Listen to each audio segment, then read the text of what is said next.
നമ്മളിനി കക്കയത്തേക്കാണ്. അവിടെ വലിയ പ്രതിഷേധമൊക്കെയാണ് ഇപ്പോഴും നടന്നുകൊണ്ടിരിക്കുന്നത്. താമരശ്ശേരി ബിഷപ്പ് ഫാദർ റെമിജിയസ് ഇഞ്ചനാനിയലിന്റെ നേതൃത്വത്തിൽ ഇപ്പോൾ കക്കയം ഫോറസ്റ്റ് ഓഫീസിലേക്കാണ് മാർച്ച് നടന്നുകൊണ്ടിരിക്കുന്നത്. കഴിഞ്ഞ ദിവസം മുതൽ ഇവർ ശക്തമായ പ്രതിഷേധം അല്ലെങ്കിൽ സമരമുഖത്തേക്ക് ഇറങ്ങുമെന്ന് മുന്നറിയിപ്പ് നൽകിയിരുന്നു.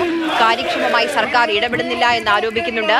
മലയോരത്തെ ജനങ്ങളുടെ പ്രയാസങ്ങൾ സർക്കാർ കാണുന്നില്ല, അതിനോട് മുഖം തിരിക്കുന്നു എന്നുള്ള വലിയ വലിയ ആവശ്യങ്ങൾ ഉന്നയിച്ചുകൊണ്ട് ആണ് ഇപ്പോൾ താമരശ്ശേരി ബിഷപ്പിന്റെ നേതൃത്വത്തിൽ ഈ ഒരു പ്രതിഷേധ മാർച്ച് നടന്നുകൊണ്ടിരിക്കുന്നത്. നമുക്കൊപ്പം മുഹമ്മദ് ഷഹീദ് അവിടെ നിന്ന് വിവരങ്ങളുമായി ചേരുന്നുണ്ട്. ഷഹീദ്, വലിയ ജനപങ്കാളിത്തം ഉണ്ടെന്ന് തോന്നുന്നു.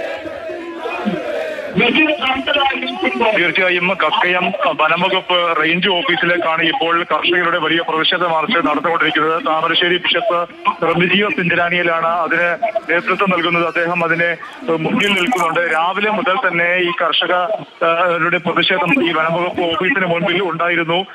ജില്ലാ കളക്ടറുടെ നേതൃത്വത്തിൽ ഈ മരിച്ച അബ്രഹാമിന്റെ കുടുംബവും കർഷകരുമൊക്കെ രണ്ട് ഘട്ടമായി ചർച്ച നടത്തിയിരുന്നു. നിരവധി ആവശ്യങ്ങൾ ഉന്നയിച്ചിട്ടുണ്ട്. ഈ ആവശ്യത്തിൽ പരിഹാരം ലഭിക്കുന്നതിന് വേണ്ടി, പക്ഷേ ഈ പരിഹാരം ആകാതെ ചർച്ച പിരിഞ്ഞതോടുകൂടി സമരത്തിന്റെ രൂപവും ഭാവവും മാറുന്ന ഒരു കാഴ്ചയാണ് നമുക്ക് കാണാൻ സാധിച്ചത്.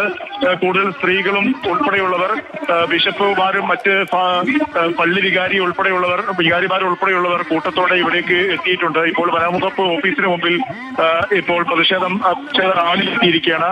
അല്പസമയത്തിനകം തന്നെ താമരശ്ശേരി ബിഷപ്പ് ഈ ജനക്കൂട്ടം അഭിസംബോധന ചെയ്ത് സംസാരിക്കുന്നുണ്ട്. ഇതിനിടയിൽ നമുക്ക് പുറത്തു വന്ന മറ്റൊരു വാർത്ത, CPM നേതൃത്വം ഈ വിഷയത്തിൽ ഇടപെടുന്നു എന്നുള്ളതാണ്. CPM ജില്ലാ നേതാക്കന്മാർ ഉൾപ്പെടെ ഈ റെമിജിയസ് ഇഞ്ചനാനിയലുമായി സംസാരിച്ചിട്ടുണ്ട്. അങ്ങനെയെങ്കിൽ അത്തരത്തിൽ ശരി, എന്തായാലും വലിയ രീതിയിലുള്ള പ്രതിഷേധമാണ് ഇപ്പോൾ പലയിടങ്ങളിൽ. ഇത് കോഴിക്കോട് മാത്രമല്ല, ഇടുക്കിയിലും തൃശ്ശൂരും ഒക്കെ സമാനമായി, വയനാട്ടിലുമൊക്കെ സമാനമായി സാധാരണക്കാരായ ജനങ്ങൾ സർക്കാരിനെതിരെ പ്രതിഷേധിക്കുകയാണ്, കാര്യക്ഷമമായ ഇടപെടൽ ആവശ്യപ്പെട്ടുകൊണ്ട്.